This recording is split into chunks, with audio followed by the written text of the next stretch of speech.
কাকু যখন আমাদের এই হোটেলের সামনে আসতে বলেছিল তো আমরা ভেবেছিলাম যে এই হোটেলে হয়তো বুক করেছে, দেখে খুবই আনন্দ পাচ্ছিলাম, কিন্তু না, পরে দেখলাম যে একটুখানি ভেতরে এই নিউ অমৃতাতে আমাদের হোটেল বুক করেছিল। আর এটা হচ্ছে আমাদের মাথাপিছু 700 করে নিয়েছিল। এখানে রেস্টুরেন্টও আছে আর খুব সুন্দর রুম, আমার বড় ভিডিওতে সব ডিটেলস দেওয়া আছে। তারপরে চলে এসেছিলাম সমুদ্রে।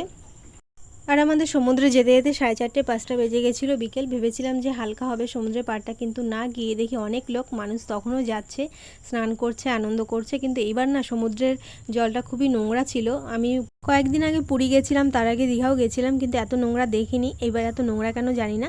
আর আমার বোন তো খুবই মজা করেছে, প্রথমবার এত জল দেখলো, আর বাচ্চারা তো জল দেখলে খুবই মজা পায়।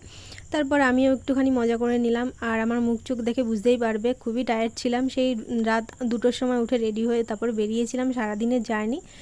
আমরা বেশিক্ষণ ছিলাম না, অল্প সময়ে ছিলাম। এটা হলো আমার মা। আর ভিডিওটি ভালো লাগলে অবশ্যই সাবস্ক্রাইব, লাইক, শেয়ার, কমেন্ট করে দিও। টাটা।